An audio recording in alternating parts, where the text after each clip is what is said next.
Time for the main event. It's the Shoe Shine. No, they want to see me doing bad, but I'm good. ¿Qué onda, vatos locos?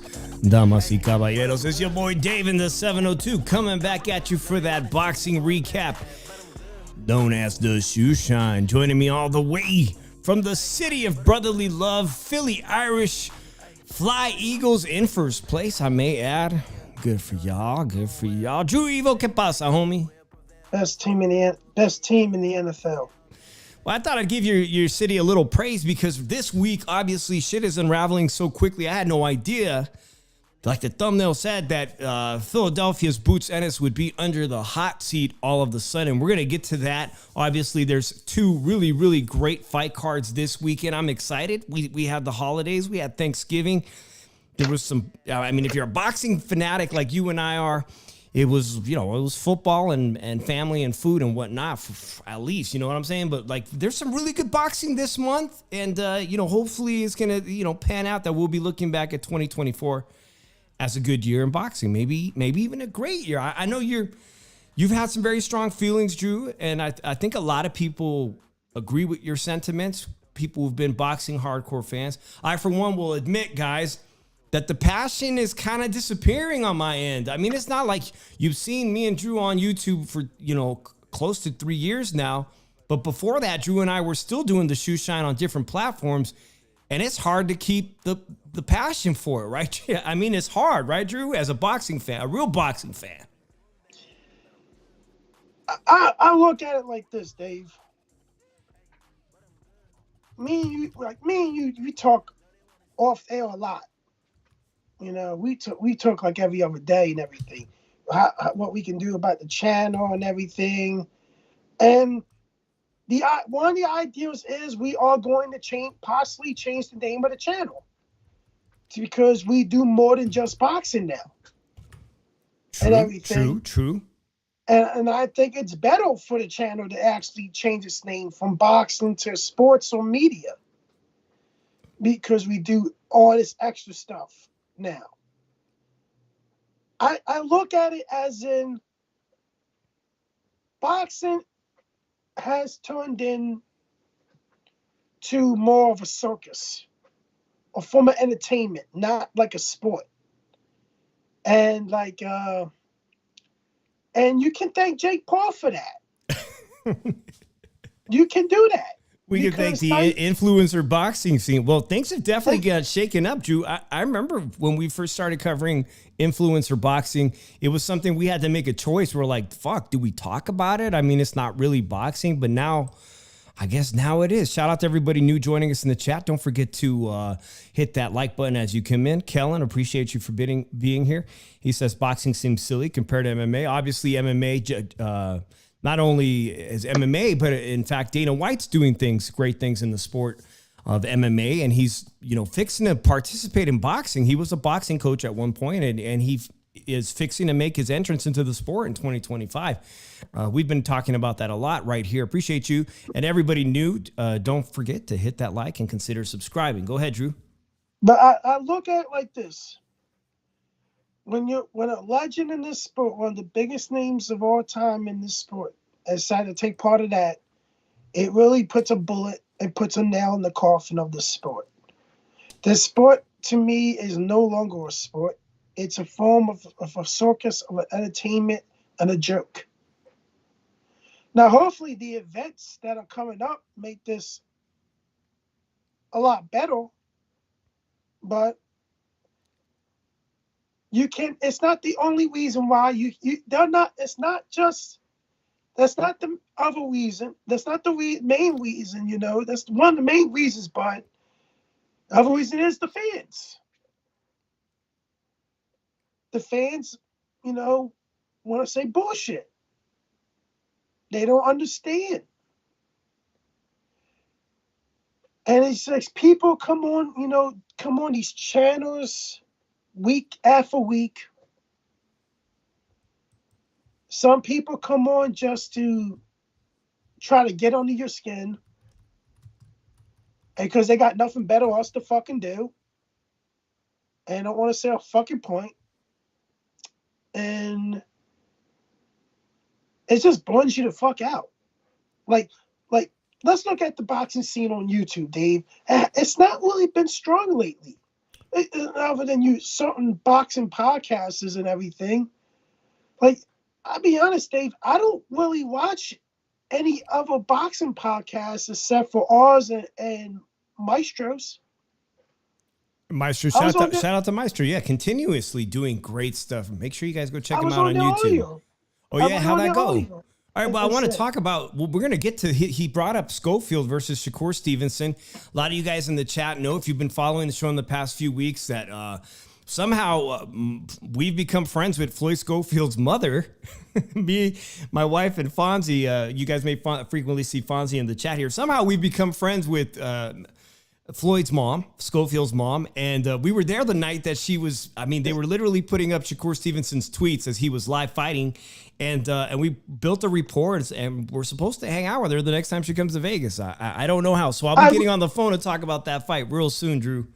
But I really want to ask, I really would like to ask his dad, what was he thinking about putting a tweet up saying that at the end of the day, win, lose, or draw, we're walking away with $900K in experience. You're just showing that you're just there for the money. Hey, $900K. Well, we're going to get to some hot topics. And, of course, right now, obviously, the thumbnail, the big story, Drew, is going to be the Boots Ennis story. Weeks ago, it was Brian Norman turning down the money from Boots Ennis to fight Boots Ennis.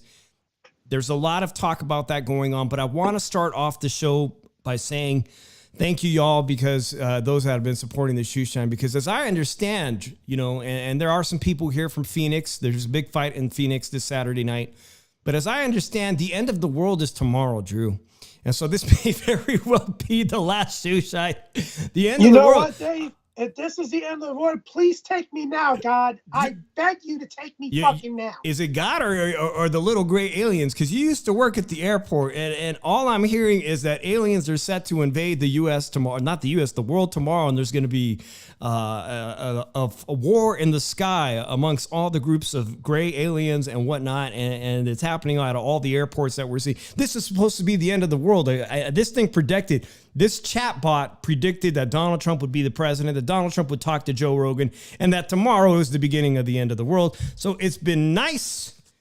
E.T. phone home. It's been really nice talking to all of y'all on YouTube for the past 3 years. Now, I can't say the same for now that we got that out of the way, in case this is the last episode of the Shoe Shine ever, and our last Christmas ever. Now we can get to some serious talk. Let's talk about little, and I only say this little because we were talking about how small he is in comparison to Eddie Hearn. Sonny Edwards, a fighter I really, really enjoyed. I loved when he was supposedly dating the women's great of all time boxing. I thought supposedly they were going to have they were in a relationship. They were going to. I loved hearing about all that, Drew. How this little UK fighter, 112-pound fighter, 115-pound fighter, I forget what weight class, but Drew. He fought Bam Rodriguez, and most Americans finally American boxing fans got a taste to see Sonny Edwards, and we all knew it was going to be competitive until it wasn't, right? Well, we thought it was going to be competitive because he's done a lot of good things in the UK champion. But that fight, I'm starting to wonder if it was the Bam Rodriguez fight that beat the fighter out of him, that beat the fighting spirit out of him, because I couldn't believe it. You told me that he said it, and I didn't get to see the fight until today, actually this morning. against Galal Yafai. I think he was an Olympian too. Drew, I never really thought much of Yafai, that he was going to be a potential world champion or whatnot. And so I don't really know if Sonny Edwards is just a shot fighter, but he fought like one. He fought like an emotionally beaten fighter just getting in that ring. And the minute round one started, it was really easy to tell. Galal Yafai was on his best performance. He was throwing, letting his hands go, furious onslaught offensively in round one. And after round two, this picture right here, you told me, he said it. I can't believe he said it. He said, "Tell you the truth, mate, I don't want to be here." Was that what he said? I don't want to be here. I couldn't believe it. And his coach said, he goes, "You got to feel sorry for yourself because you're having a shit round. Don't feel sorry for yourself. You're having a shit round." Drew, he really fought like a beaten fighter. He had a couple moments where he hit Galal Yafai with the hardest shot he could, but it didn't do anything. It really, like, he hit him flush a couple times, and it didn't do anything, and it just felt like he said it. He didn't want to be there anymore, and come sixth round, he was just taking a beating. He started to look like a punching bag. I'm heartbroken for the guy a little bit, but what do you think, man? Is it best he admitted it? Guys, if you don't know, this fighter called retirement after Saturday's fight. He said it. This is a guy I've enjoyed watching, former world champion, lost to Bam Rodriguez, a domestic U.S. Mexican-American boxer. Got beat up by Bam Rodriguez. First of all, Drew, did that Bam Rodriguez fight ruin the career? Was that the stepping stone that ruined the career of Sonny Edwards? I can't say it was, because, it was his first loss. But I think, I think the thing that did Sonny Edwards in going on being a guest commentator, guest play-by-play, whatever the fuck you call it, and everything, and him getting exposed into what can life be after boxing, like him making the money and everything, being a commentator, being on TV, and putting his expertise into the sport and everything. Tell you the truth, I think it mentally set him in that mode to be done with the sport. Like I think it did the same to Sean Porter. I think it did the same to Paulie Malignaggi. I think it's doing the same to Gabe Rosado right now. Yeah. I think the best days of Gabe Rosado are way past us. But you're right, Drew. I mean, Sonny Edwards has gotten some awesome commentary gigs lately, and it's much easier money. I think I even heard one of these commentators say this payday beats taking punches to the face. It really does. If he doesn't have the fighting spirit, then why continue to do so and potentially get seriously hurt? By the way, Drew, did you watch that Trevor Lawrence hit? Speaking of head injuries and getting really hurt, did y'all guys see how Jaguars quarterback Trevor Lawrence took that hit by that dirty football player? Man, you want to talk about... was he convulsing? He got up and he was able to sit up and get taken out of the court, drive away and everything. But yeah. I look at it like this. When you get that taste of what you can do outside of ring, what kind of money you can make outside of ring, and then you go in the ring and everything, you train and everything, and you just see, take that first like onslaught, and you can't hurt this dude. And you just look at it and say, he was mentally checked out before going in. I think he was starting to think about, hey, maybe I'm done. Like, am I going to really be a world champion again? Like, I can't really hurt nobody. Yeah, I got really good boxing skills and everything. But what can I do with it if I can't hurt somebody to keep somebody off of me? And everything. And I just think Sonny just looked at us and said, I didn't want to be here no more. And he was done from there. I think that after the first onslaught, I'm like, Sonny Evans is going to get knocked out. Yeah, I think the stoppage was appropriate at around 6 guys. It was a hell of a career But maybe it's time for him to move on to better things. Obviously, the world of commentating is open to him now as a domestic level star. Appreciate everybody joining us. Quick hello to Kellen is new in the chat. We got Mom Food, Wiley Coyote, Maddie Garcia. Salute to you, SB. And of course, Homeboy Sonteo Media, who I think he probably stepped away, man. He wrote something in here. He said, oh, Fideo soup. Uh-oh. Well, Drew, here it is, man. Let's get right to this big story of the week. Then we'll get on to a couple of other noteworthy news stories in the sport of boxing. And of course, we'll make some bold predictions for this weekend. We've got some championship boxing. Drew, this came as a big shock, partly because Boots Ennis has had some struggles getting fights with other champions in his division. You know, every champion wants to unify, not only unify, but potentially become on the short list of champions who have held all 4 belts. Undisputed. This is what Usyk did this year. This is what Artur Beterbiev just did at light heavyweight. This is now the new era of undisputed, something that, Crawford has done in multiple divisions and could potentially be the first one to do it at 154. The division at 154 has at least 10 to 12 real contenders that could, at any potential fight, be world champions. And of course, it was undisputed. Of course, we heard Eddie Hearn say immediately after the recent fight in Philadelphia that the division was tough. The division was tough for 147 for him to make 147. Potentially, that's why his fight against Karen Chechutniev, or whatever his name is, his performance wasn't the best, and they were prepared to go up to 154. Well, Turki Al-Sheikh, Saudi Arabia's Turki Al-Sheikh, has a tremendous card coming up February 22nd. Look at this card. The rematch of Beterbiev, Bivol, Daniel Dubois versus Parker, Shakur Stevenson fighting Floyd Schofield, friend of the channel. Oh my God, the list of fights. Virgil Ortiz. And this is the fight where things get interesting, Drew, because Boots Ennis was looking to move up to 154. He's now handled by Eddie Hearn, and they offered him some serious cashola to fight Virgil Ortiz. Now, record-making money, no title on the line, because let's just remind everybody, as good as Virgil Ortiz is, I was at the fight against Bohacek with my good friend Fonzie, my wife. We had a whole posse. Best fight I've seen in Las Vegas, but maybe in my entire life, 20 years of watching fights in this town. Best fight I've ever seen. And to be honest, I don't to this day am not convinced that Virgil Ortiz beat Bohacek in that fight, but he walked away. Thank you. But he walked away with the win, and that is actually the most important thing because people were quick to forget. I'll say that. That puts him in place where he's still undefeated. He's one of Golden Boy's, if not Golden Boy's top fighter at the moment, after Canelo Alvarez left. So he's offered big money, Drew. What went wrong? Why did Boots Ennis, the day after negotiations began, say that he thought the fight was at 147? You know, he had all indications thought that he was going to bring Virgil Ortiz to fight for his title at 147.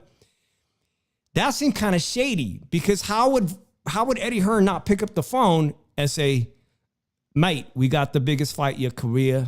You're going to fight at 154 against Boots Ennis, mate. You know, yes or no?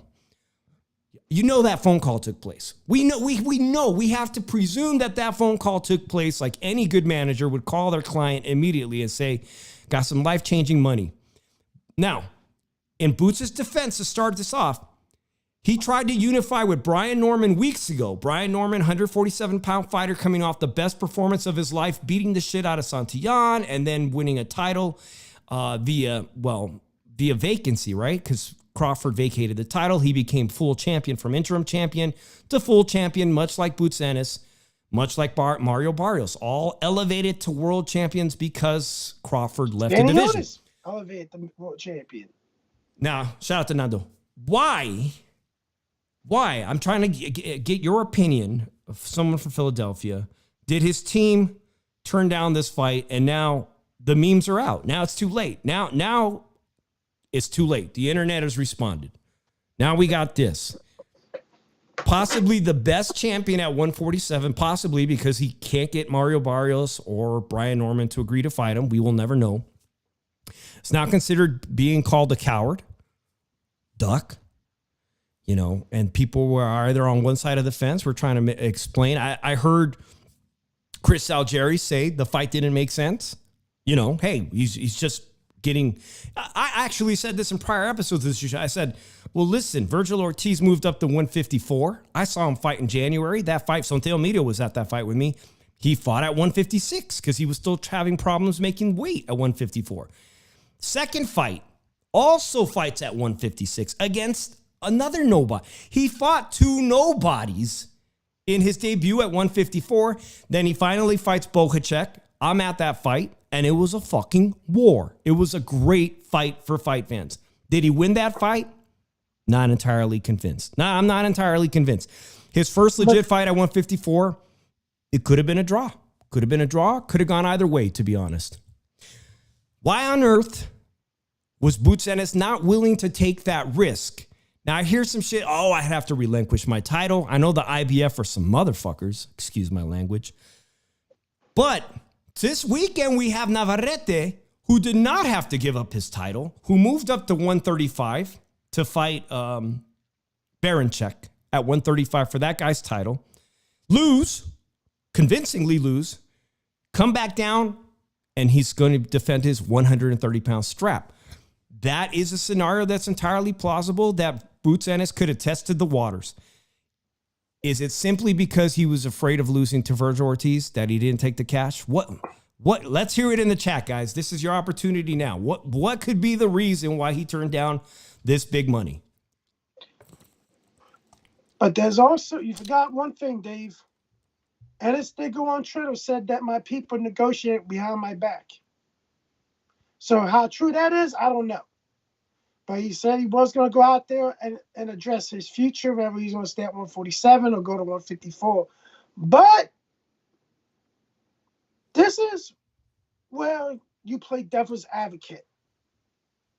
Because this is where fans get fucked up at. And they don't want to be fair to everybody. They just want to, if they hate the fucking dude, they're going to fucking do everything they can to get all the hate on him because they got nothing better to do. Like you said, when Virgil moved up to 154, he fought two tomato cans, right? Twin-ups, right? So nobody complain about that, right, Dave? Well, I had some choice words to say early on January. But I'm talking about the majority of the fans that they complain about. Now, to be honest, the majority of the fans with Virgil Ortiz gave him a lot of leeway because he had that medical issue, that medical emergency where he was hospitalized, and they seemed to give him a pass, a compassion pass, because they figured the guy has, this physical condition, or rhomboiosis, I forget the name.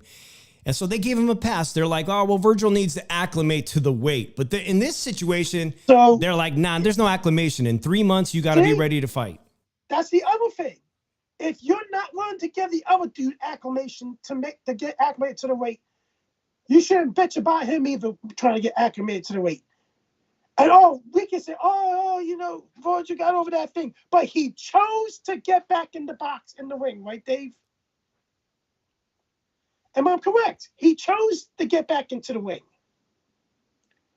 So this is where boxing fans want to play devil's advocate and be unfair with shit.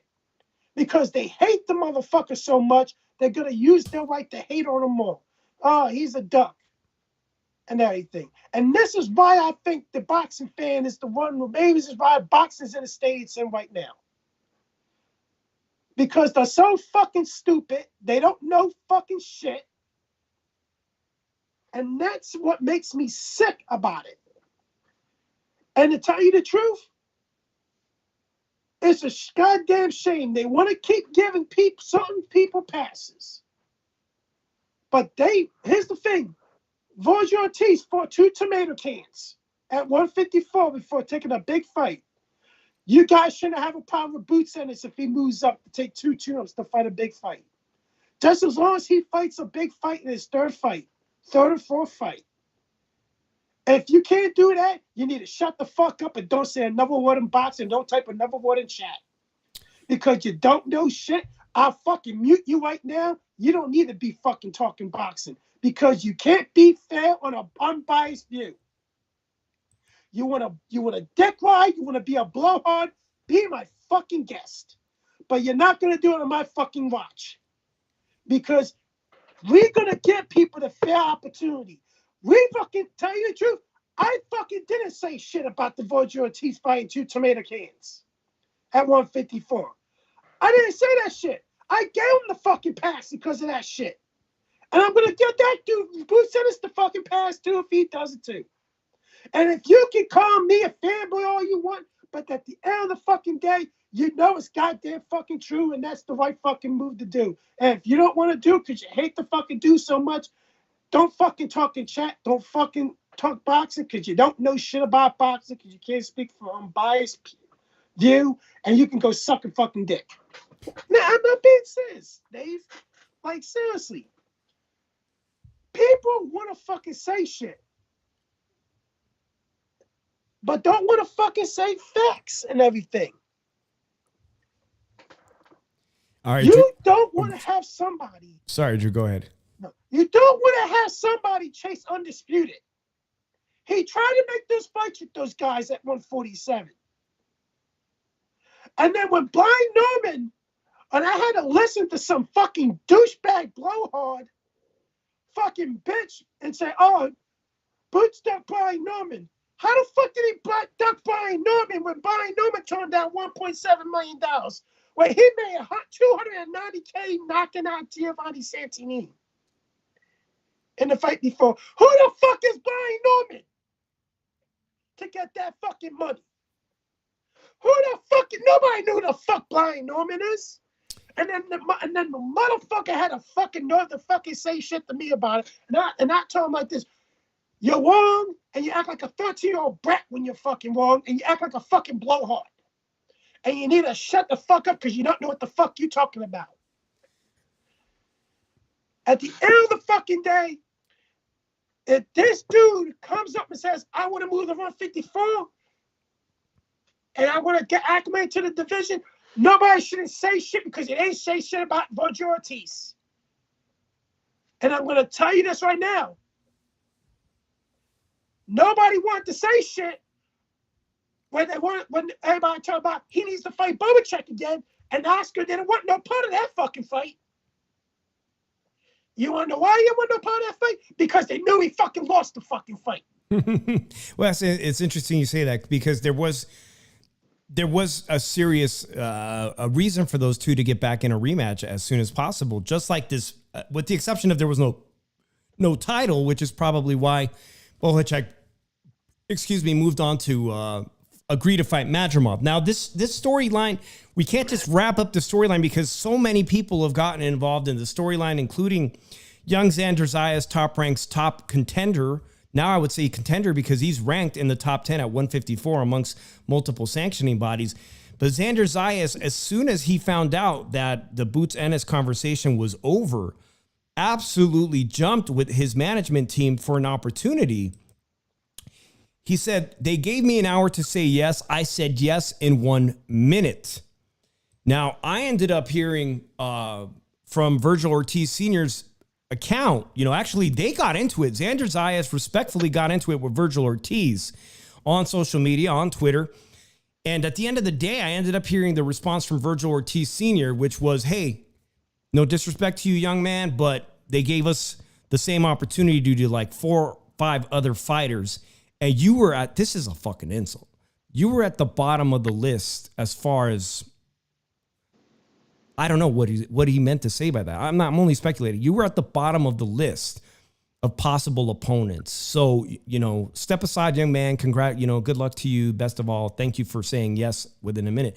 Now, who were the other 4 fighters on this list? Obviously, the first one had to have been Madrimov because now we find out for this spectacular February 22nd card that Virgil Ortiz will be in fighting Israel Madrimov. Now, everybody's gone nuts, including me. I jumped immediately to X looking for a valuable source, for a real source. Because everybody on fucking Twitter has a fake name and claim to be a real boxing insider. Boxing insiders galore. Yeah, too many of those. You got enough of those douchebags. I'm basically, just give me a simple explanation. There is no one in the fight game now that will take a fight. Okay, Madrimov is scheduled to fight Bobacek. Bobacek, the guy that just gave Virgil Ortiz the best fight of his life. They're scheduled to fight December 19th. for Turki Al-Sheikh. How on earth is anybody, just look at the damage Brian Mendoza sustained against Bohacek in March of 2024 right here in Las Vegas. How is anybody, including Madrimov, who Terrence Crawford touched plenty of times, I'm telling you Bohacek is going to touch Madrimov. It's going to be a fucking great fight. How is he going to turn around and be convinced not only that he's going to beat Bohacek, which is not a far-gone conclusion, but how will he get back into training camp to fight Virgil Ortiz, who's probably also going to put serious damage on Madrimov too, and be a serious contender to beat him? I don't get it. I don't believe it. Which fight is not happening? Which fight is not going to happen? The latest thing I saw on Twitter, Drew, is they're saying that there's a contingency plan in case Madrimov gets beat up, gets injured, or even loses. So why put this fight on paper? Why not just go with Xander? Why not just give Xander Zayas the opportunity? Why not just give Xander Zayas the opportunity? You want to know why, Dave? They afraid of Xander? No, they don't want the up-and-coming guy gaining confidence and having a good, complete training camp. Like, let's look at it like this. If you look at it like this, he's fighting Bobacek. He's already fighting Bobacek. He's nowhere near going to be ready to fight Virgil Ortiz in February. So that fight should be off the table as it is. One of these two fights needs to be off the table. Is it going to be the Virgil fight or is it going to be the Bobacek fight? They're both great fights. I mean, between Madrimov and Bohacek, I think he beats both Bobacek and Virgil Ortiz. So there you fucking go. He is a former world champion. Otherwise, Terrence Bud Crawford wouldn't have taken him on. But Bohacek has come close. I just don't see it. I don't see this fight happening in 3 months. And I posted on X, listen, I'm proud of Xander Zayas for stepping up. Like he said, he responded that he absolutely would be ready to fight him. He's ready to sign the contract, send me the contract. But there's no way Bob Arum is going to agree to have him go into a training camp, which costs tons of money. He's not going to go into training camp with all his coaches to be the B side, to be sitting around waiting. Now, I know for a fact that Brian Mendoza, because I interviewed Brian Mendoza here in Las Vegas at the MGM, he told me, no, this is how it works. I was getting paid to be ready. PBC has guys that do go into training camp in the event that somebody pulls out or gets hurt. That's how Brian Mendoza, a guy who lives in the gym, he's a fantastic local fighter.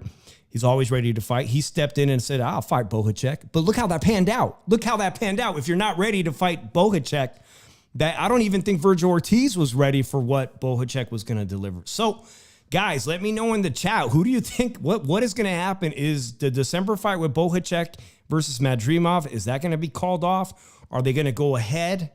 And is Madrimov going to be the only boxer that no one has fought in 90 days? You do see guys on the club circuit. You'll see guys on Pro Box taking 8-round fights, but this ain't an 8-rounder. This is a serious guy in Bohacek. I don't know, man. I don't even know if Madrimov is going to beat Bohacek, to be honest. I look at it like this. You need to have the rematch of Bobacek and Virgil Ortiz. It deserves a rematch. I think the fans would demand a rematch because, tell you the truth, a lot of us thought that Bobacek got robbed. Like, there's no way in hell that fucking Virgil Ortiz won 8 fucking rounds. The most he won was 5 fucking rounds. They got knocked down twice. Virgil Ortiz got exposed in that fight. And I think people need to fucking realize that, but, they're dick riding hard for him and everything. Good young fighter, but he didn't win that fight. And I think have people talked about, other people that really support this, talked about him fighting Bobacek again? No. I still don't want this fight again because he knows that fucking Bobacek beat him. And this is what I'm really not getting and everything. If people are gonna bitch about one thing, hate on a dude for one thing, why can't you be 100 on the same shit with other dudes? You wonder why, Dave? Because they're just fucking that stupid. And I had conversations with people about this before, man. And this is why, boxing talk has been going sour and everything. And I I put it like I put a tweet out that at this time I love talking football and baseball, basketball more than boxing. And I can have entertaining conversations. I can't have a fucking entertaining conversation talking boxing because there's people fucking can't be 100% into it. Like, you got to go to certain levels to be 100% into it. And like me and you, Dave, we're 100% into that shit. But when it comes to other people, like some people in the chat, they can't speak from an unbiased view. And that's why I don't give a flying fuck what they say half the time. At the time, they come in here to try to get on my skin, and I clearly don't give a fuck. But when I look on Twitter all the time now and everything, when I see comments from fucking Rick Glazer, a guy that burned all his bridges with fucking promoters, has nothing better to do but to go on fucking X and fucking go on fucking wannabe insiders channels and talk bullshit because he's tied to nobody just to try to earn an extra buck from people that are stupid enough to listen to him. It makes you now you want to talk about the sport of boxing because of people like that. Like, this is coming from a guy that went on Twitter 5 months ago when a boxing figure passed away. He said, "Good winnings." What a piece of shit. Hey, Drew, I put this picture right above your head because if Boots Ennis is seriously now changing his tune about staying at 147, to give you an idea of how complex and disturbing the issues are about unifying at the belts at 147, Eddie Hearn is the promoter of Conor Benn. Conor Benn is now officially no longer suspended by anybody, including UKAD, so he's free to now fight in the UK, presumably. He's really trying to get him a fight with Mario Barrios, who looked kind of like shit against Abel Ramos on that Tyson Paul. He's trying to get his client Ben a title, the WBC title. But what is he doing for Boots to unify these titles? I mean, what's he doing? I mean, he's helping Ben. He's trying to get Ben this fight with Barrios. For what? So are you going to put Ben against Boots next year? I mean, I don't know what the end game is. Obviously, like, you should be trying to get your fighters the most amount of pay, the most amount of chances to win a world title. But look, he's right here. He's openly trying to negotiate Ben picking up one of these titles at 147. I only hope it's because he eventually plans to put these two to fight each other, Conor Benn versus Boots, which I've been calling for that fight for years now, since Boots Ennis, Virgil Ortiz, and Conor Benn were the shit at 147. Now, it remains to be seen what Boots Ennis is going to do, what his next move is. Does he move up to 154? He should have told Eddie Hearn, hey, I want to move up to 154. Put me on that Riyadh card against somebody like Erickson Lubin. I need to get my feet wet. I need to get my body acclimated to 154 again. Don't put me in with somebody who's not a name or lousy. Just put me in with somebody that's going to give me a good test.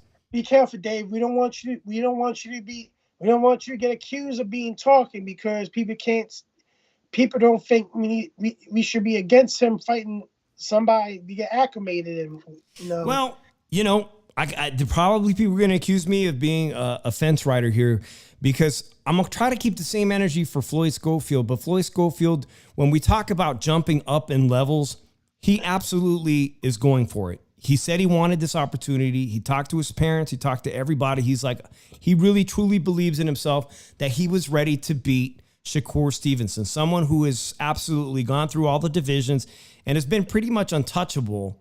Shakur Stevenson, a multiple division champion, but Schofield believes in himself, and he went to Oscar when the opportunity presented itself, only because Philadelphia fighter beat up, man. I think he could have possibly have won that fight against William Zepeda. William Zepeda's out. He can't fight. I thought he did. And Floyd Schofield stepped up, man. He's been having a personal beef with Shakur Stevenson, even to the point where they put Shakur Stevenson's live tweets while Schofield was fighting. We was at that fight just a few weeks ago. And in the matter of just a few weeks, he's done the unthinkable. He's gotten himself a title fight against Shakur Stevenson, one of the top dogs at 135. He talked himself into this fight. Now, Ryan, good to see you, Ryan. He says, as much as I love Schofield, I think this fight might be a mistake. Now, I literally was talking to his mom ringside right after the fight, because Oscar said, hey, man, he's my kid, he's my fighter, but I give him a C, or I think it was a pretty low score. He gave him a C minus. And I said, that's all good. I told his mom, that fight with Shakur Stevenson, it don't have to happen next. When it does fight, he could use some more seasoning, 1 or 2 fights. It ain't going to hurt him to have 1 or 2 more fights to develop the skills that might put him in better preparation. But here he is with the opportunity to fight him now. And he fucking says, I don't give a shit. Drew, you saw the tweet from his dad. Yeah. Win, lose, or draw. That's the tweet I hated. I hated that tweet. You don't say that shit. Well, what he exactly said, something about $900K. It's a career high payday for him. Just shy of $1 million fighter. Career high payday. But let's be serious.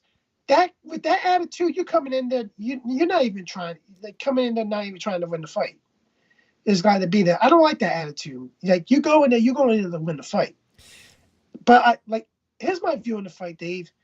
This could potentially be a really boring fight because Schofield, he had to. Sometimes, a lot of times, he'll try to pop shot you just to win a decision and everything.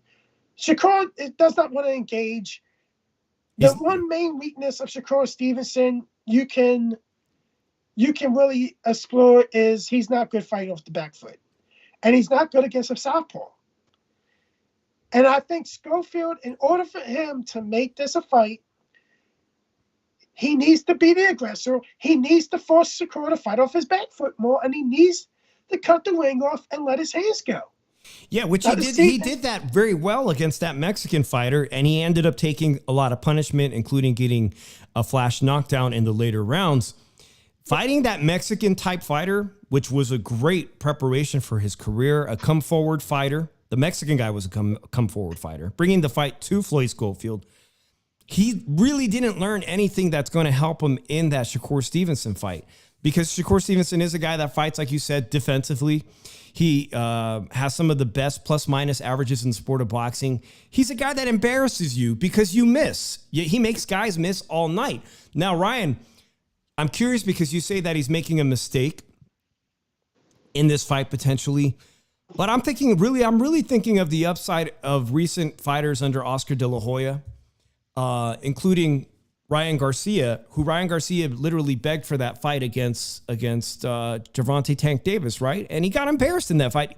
It was embarrassing. It was an embarrassing performance. You got knocked out and you stopped the fight. You quit eventually from a power shot to the body. I don't see that happening to Floyd Schofield, Drew. I don't see Shakur Stevenson knocking him out. I've never seen that. I think if it's a Shakur Stevenson win, it's going to be a boring decision. It's going to be a decision. So in that, and I'm going to read your entire comment, Ryan. In that, because of that, I don't see how it's going to be a mistake, because at worst, it's going to be a lopsided decision where we're all just going to say, well, listen, Floyd wasn't seasoned enough. Oscar told him, you're not seasoned enough. Oscar's been insulting. In my opinion, he's insulting the kid, calling him a prospect. No, he's not a fucking prospect. He's not a prospect. He's a contender. He's ranked. And that's the issue, He's ranked. Dave. Drew, he's ranked. He's ranked across all the sanctioning bodies. Dave, because Oscar, he makes all these mismatches cards a lot. He does it too much. He does nothing but put some of these guys in longevity of fighting and without fighting a step-up fight. And that's what I don't like about Oscar with prospects nowadays. This kid should have got a step-up fight way before, like a year ago. He should have got a huge step-up fight. And I'm looking at it like this. The kid, he has to go for it. If Oscar's not going to support it, let the kid fucking go then. Give him to somebody that will run his career correctly. This kid should have been fighting step-up fights a year ago. But Oscar waits too fucking long. Like with fucking William Zepeda, and he finally stepped up. What happened? William Zepeda, he destroyed Maxie Hughes. Yeah, I was there. Tevin Farmer won that fight. Tevin I don't Farmer, give a fuck. Tevin Farmer is a former world champion at 130. I don't give a fuck. Hey, Tevin He Farmer fought has him up. been Tevin Farmer, out of all fighters in 2024, has put on literally the best performances. I was at one of them when he fought Murataya, He top-ranked beat him Murataya, too. and I thought he deserved that nod. And all of a sudden, he puts on another stellar performance against William Zepeda. William Zepeda's hurt, he can't fight Shakur Stevenson. And that's why Floyd Schofield steps up. Now, quickly, Ryan says, my family has known Schofield since he was fighting on the Davies Entertainment card down in Texas. And the money is a huge blessing knowing their history. But Shakur is unhittable. So I'm saying, like, at worst, we're going to get another classic Shakur Stevenson performance where it's a lopsided decision, where the fighter who's got great offense. Schofield has great offense. He's got very electric hands, fast twitch muscles, can throw combinations, but he's not infallible and he's not unhittable. And this Mexican fighter from Guanajuato kind of exposed that and giving him a check hook, I believe, and dropping him with a flash knockdown. I don't think Shakur Stevenson even has enough power to do that, to knock down Floyd Schofield, but has Floyd Schofield fought enough guys, Drew? You made a perfect point. They should have been step-up fights going in that direction against fighters that do fight or emulate or are more defensively minded in the division. That would have posed a challenge to young Floyd Schofield to be like, well, this is what you're probably going to see against somebody like Shakur. And so you need to learn how to overcome those obstacles and adjust your style. It was one of the things we did not see in that fight Floyd Schofield recently at the Virgin Hotel here in Las Vegas, is that his dad was yelling at him to make adjustments, and Floyd kind of was on autopilot, like, nah, fuck that, Dad, I got this. I'm gonna beat this Mexican guy and put on a show. I'm gonna do things my way, where he's really going to need to listen to his corner, his dad, his instructions. Not to. When you get in the ring with Shakur and things aren't working out, and you're like, damn, well, they worked against everybody else. Why aren't they working now? You know, what do you have as plan B and plan C to overcome those obstacles? Nonetheless, $900K, it's career life-changing money. And for the first time in his career, he'll be traveling to Saudi Arabia as the third co-main in a title fight, man. So congratulations to young Floyd Schofield. I would have really liked to see Boots Ennis on that card as well, Drew. It ain't going to happen. Maybe it will happen. Who knows? Maybe things will change rapidly. Maybe they'll add him. I would have preferred to have seen, what I really would have liked to have seen is Boots Ennis back-to-back, not fighting necessarily Virgil Ortiz, but on the card and maybe fighting before him against somebody decent enough in the division. Lots of good 154-pound fight. Then you would have generated some buzz like, yo, Virgil Ortiz looked great. Boots Ennis looked great. Let's get that next. Yeah, but people are gonna fucking be negative about that shit too, and So- like, they're gonna act like douchebags. Well, you're right, and I'm talking out my ass because already Rick Marigan, Fresno, California, manager to so many stars in boxing, he came out with this statement and said Boots won't get another chance to fight Virgil, and if you ask me, he'll be fine with that. Rick Marigan, manager Virgil Ortiz. So it seems like down the line, unless Boots Ennis holds a title and Virgil Ortiz holds a title at 154, they're saying these two will never fight. See what that is? See what that tells you? He wanted him coming up from 147 to fight him at 154 instead of not getting acclimated to the weight like he was able to get acclimated to. And when he's acclimated enough, I want to fight you. They're trying to pull like they're the A side. Let's look at it like this. Who has more pull with Turkey? Eddie Hearn. So that would make Boots Ennis the A side of it. So if we look at it, I think Virgil's manager should have kept his fucking mouth shut and everything, because Virgil really hasn't tipped the surface yet to do that. And tell you the truth, he's not beating Israel Mazhimov. He's not.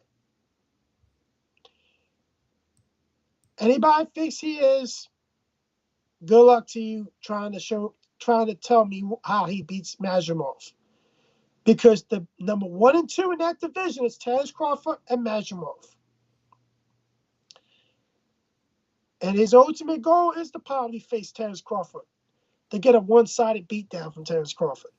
Because I'll tell you the truth, if he was to fight Terrence Crawford right now, it'd be one-sided. It'd be a one-sided fight. Yeah, I got a question. Why wasn't Virgil Ortiz presented an offer to fight the guy who just destroyed Tim Tszю's career, Bakhtim Dzheliov? Do you think they would take that fight, Dave? No. It's a world title fight. What about him? But what about him?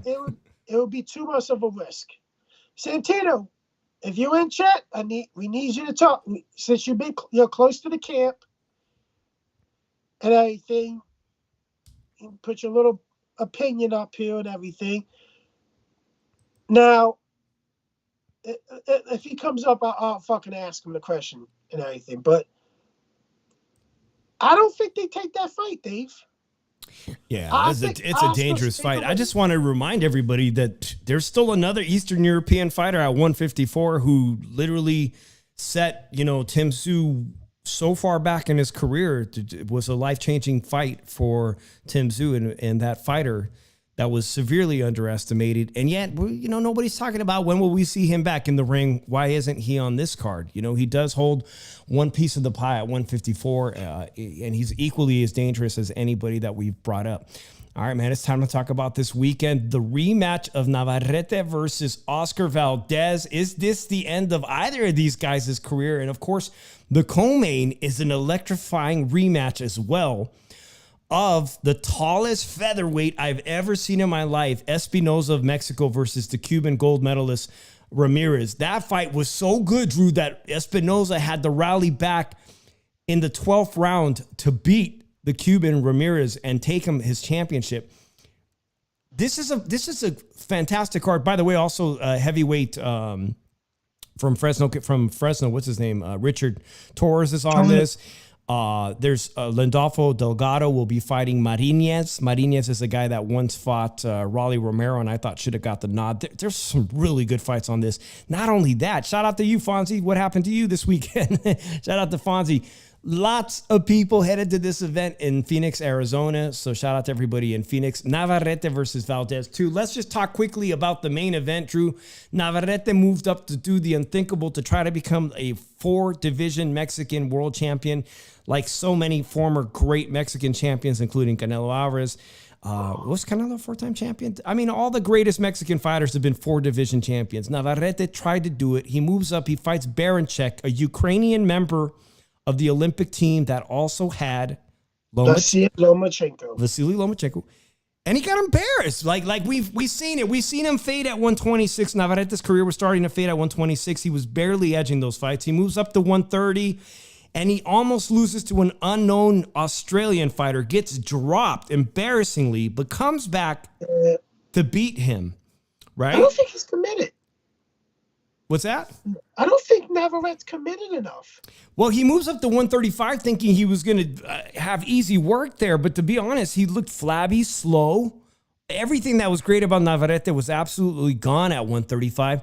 But because the WBO works in certain strange ways with Top Rank, he got to keep his title at 130. Now, Valdez beat the crap out of that same Australian fighter because most recently, Oscar Valdez fought that same exact Australian fighter and beat the crap out of him. Navarrete had a very hard time with him. Navarrete's coming off a loss. Navarrete's coming off a draw with Consenchao. He couldn't beat Consenchao. It was a draw, and because it was a draw, he got to keep his belt, just like Mario Barrios a few weeks ago. Looked awful. It was a draw. I thought he lost that fight. It was a draw, but he keeps his title. So Navarrete is the 130-pound champion. And Oscar Valdez, 33 years old, with his collection of alligators, has an opportunity to redeem himself, losing the first one. He seemed uninspired in the first fight. It was a year ago. I think Oscar Valdez has more in the tank right now than Navarrete. Navarrete is a younger guy. I'm going to dare to say, that I think Oscar Valdez has found some passion again. Most recently in his last fight. You're really only as good as your last fight. I've been wrong many times about Oscar Valdez. I'll probably be wrong again, but I'm picking Oscar Valdez for the upset. I think it pays 2 to 4 plus 400 underdog. I'm going to pick Oscar Valdez to do it this time. What do you guys think? Fonzie says Navarrete will take that match. He won the first time. True?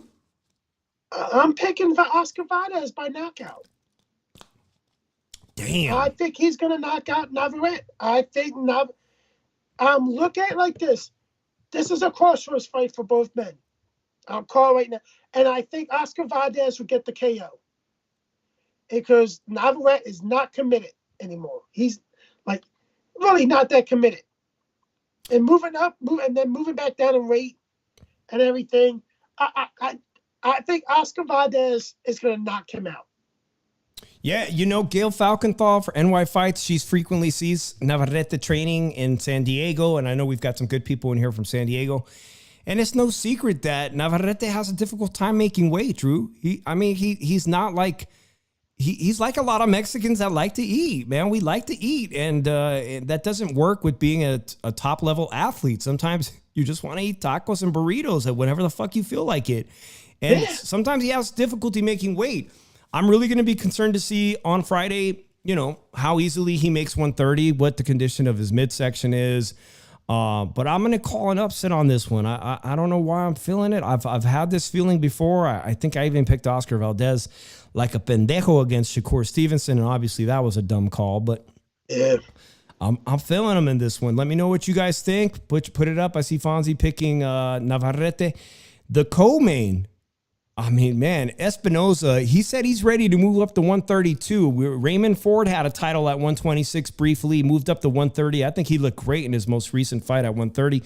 Espinoza's ready to move on. He's 6'1", I think. He's the tallest featherweight I've ever seen. And Ramirez, gold medalist, Drew, he's got a couple of losses on his record, but this guy, he's a complete package. He can knock people out. He knocked out Abraham Nova. He can outbox you.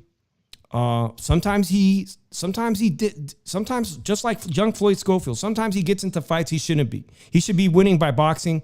Instead, he decides to go toe-to-toe, and he did that against Navarrete. He's that kind of fighter, passionate fighter.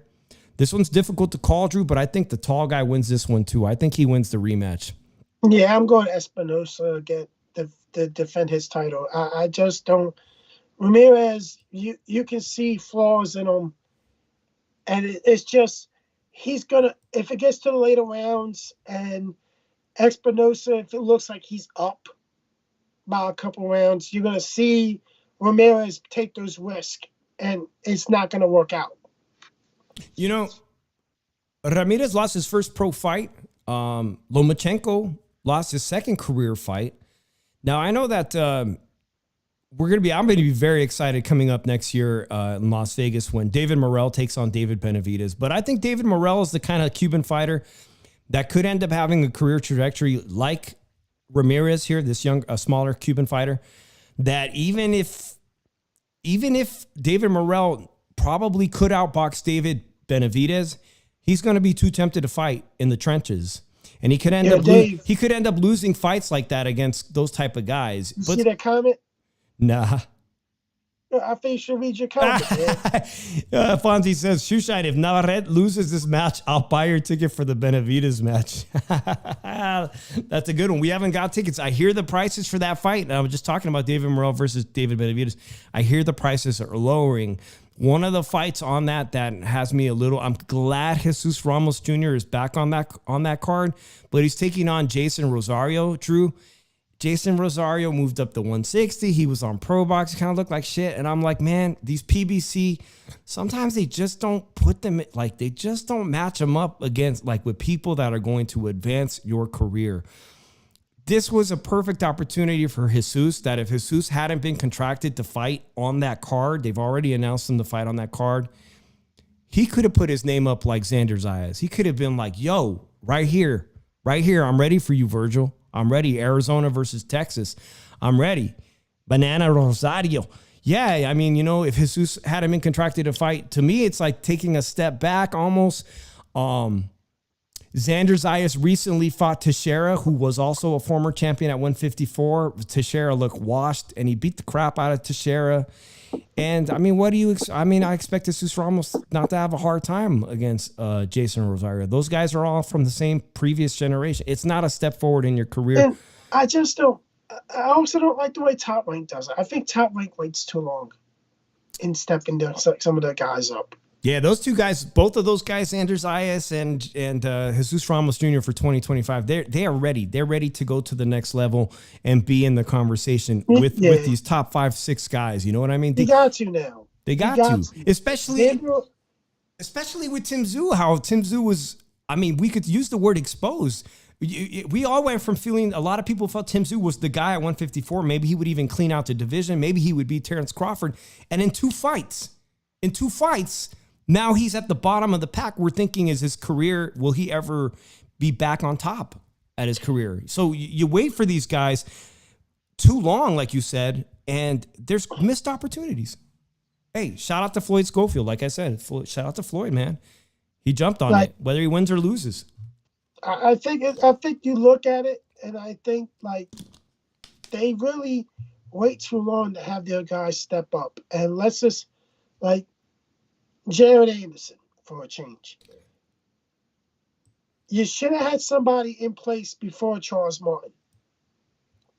Charles Martin put him from hell. And what happened after that? He gets destroyed. Well, he fought some tomato cans immediately after that. And then when he got in against that, the guy at Ortiz in Los Angeles, what's his name? Bacoli? Yeah. Wow. I just don't understand that. He was not ready to be on that level. And like you said, they kept babying him, baby Anderson. But I just don't understand that with Top Rank. And we fucking like look at it like this. Alexis Rocha. Yeah, he's scheduled to fight. Yeah, I mean, they're really trying to retool Rocha's career. He is on my list right above you for December. They're trying to retool him. They're also shout out to Santillan, Giovanni Santillana, San Diego. I see Fonzie Sonteo. He's on the card in Phoenix, and he's on against somebody that might give him a little bit of problem, but they're trying to rebuild him, rebuild his confidence like they had to do with Rocha. And that's it. And here's the thing with Rocha. You trying to rebuild his career, but at the same time, you can't really make him take back steps and everything. You can't do that. You gotta have him up against another contender because Rocha was considered a high-ranked contender and everything. And that's the one thing about Alexis Rocha's career is gonna be in limbo for a while. Because one, I think they're waiting a little too long to get him back up there. You got to rebuild him a little bit, but you can't put him against fucking tomato cans to rebuild him. You got to put him up there to make him have confidence that when he goes back up to take his next major push and everything, he succeeds at it and doesn't get annihilated. I think with Rocha and Santillan, Drew, I think both are promoters, respectively, Top Rank and Oscar. I think they're banking on the fact that Mario Barrios appears to potentially be on the decline and that maybe they could position themselves to get Mario Barrios' attention like Abel Ramos got a shot recently. Abel Ramos kind of at the tail end of his career. Maybe Rocha or Santillan can get a crack at Mario Barrios. I think that's what they're hoping. And the thing about it is, do I give either of them a chance to beat Barrios? Yes, I think they both beat Barrios right now.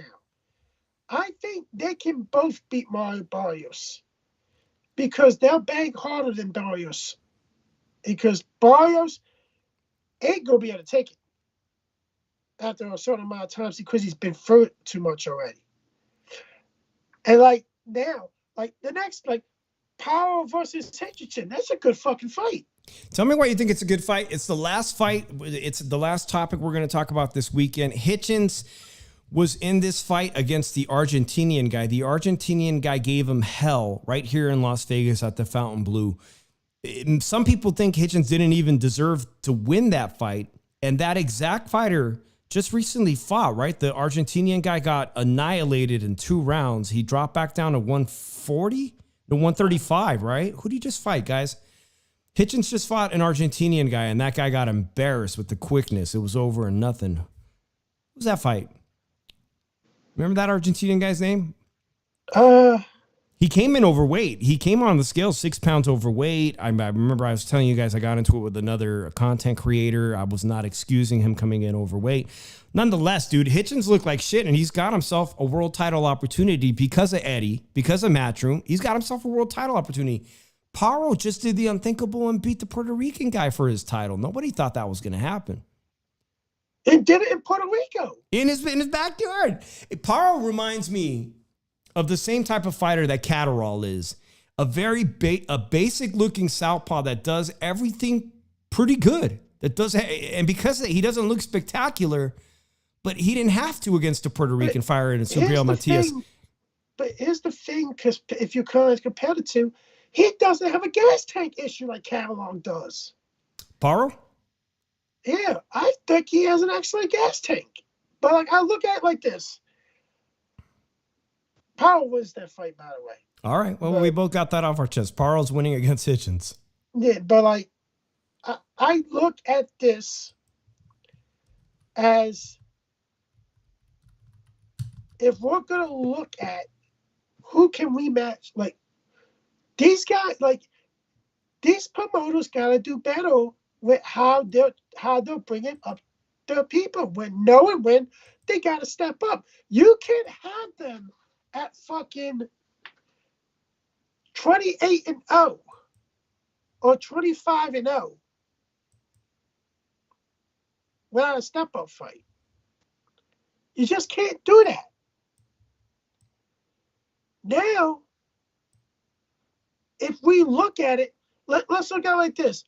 Jaime Munguia didn't have a step-up fight until he fought Gabe Rosado at 40-0.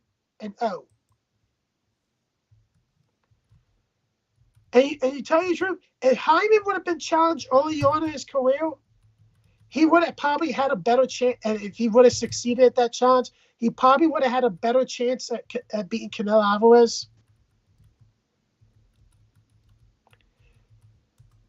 Maybe not.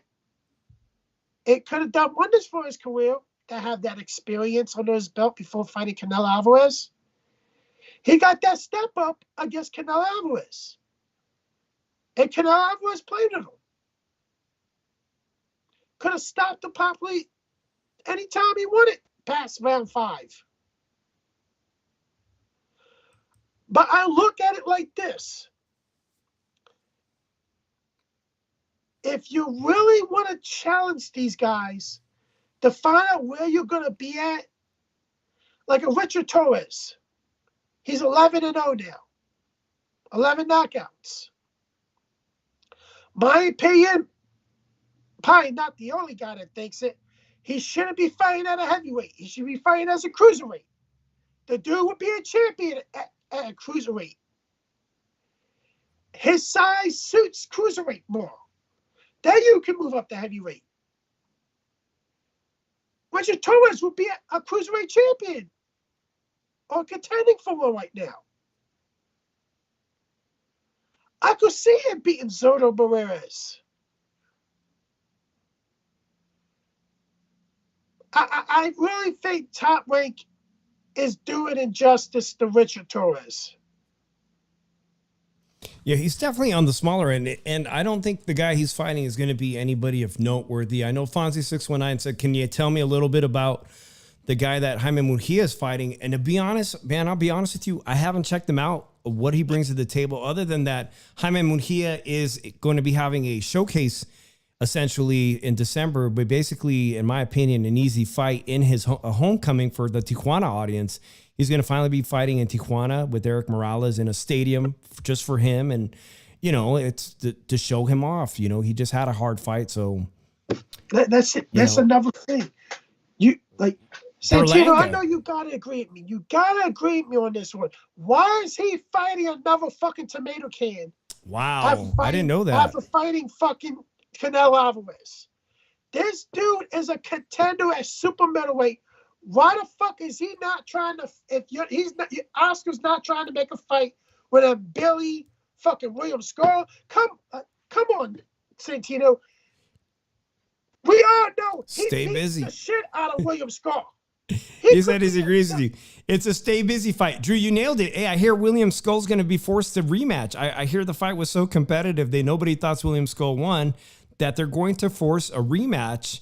And basically, I think a lot of these guys like Edgar Berlanga, who's also going to be having a showcase fight in Puerto Rico, I think Jaime Murguia, they're basically just trying to stay busy until the opportunity presents themselves to get one of those, the one title that Canelo Alvarez doesn't have. All these guys, Caleb Plant, just stay busy, man.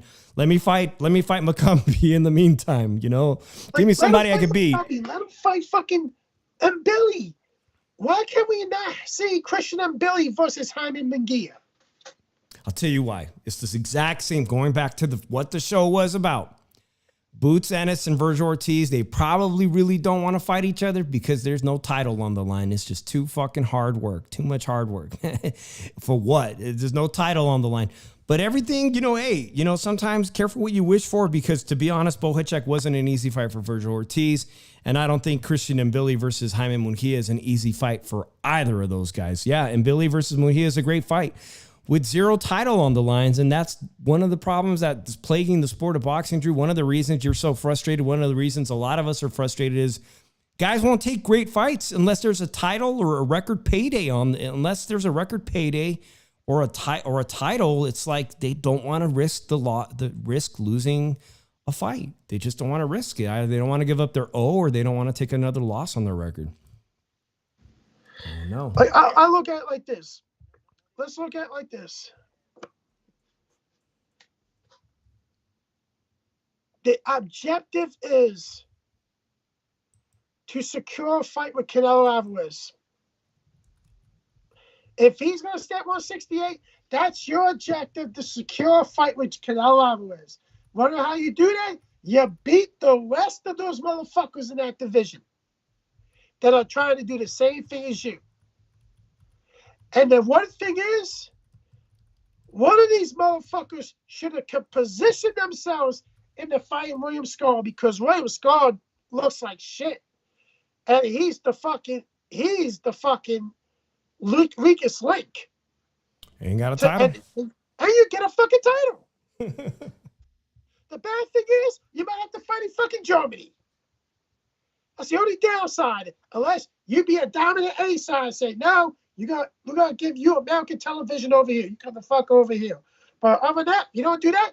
And nobody wins. If you go to post spin, nobody wins that. You're going to fucking Germany most likely to kick his ass. What's the one thing about going to Germany? Say, hey, whooping somebody's ass in Germany and then learn some German for fucking 5 days.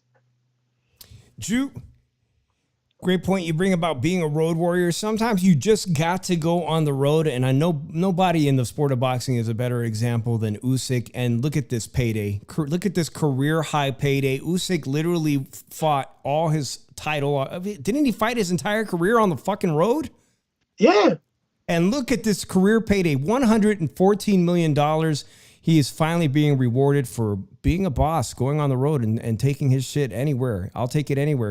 A lot of these guys don't even want to fight out of their comfort zone. So like you said, man, here, the most handsome reward, $114 million to $76 million for this amazing rematch. Man, some of these guys should learn a thing or two from people like Usyk. This said, I'll take it on the road. I'm that confident.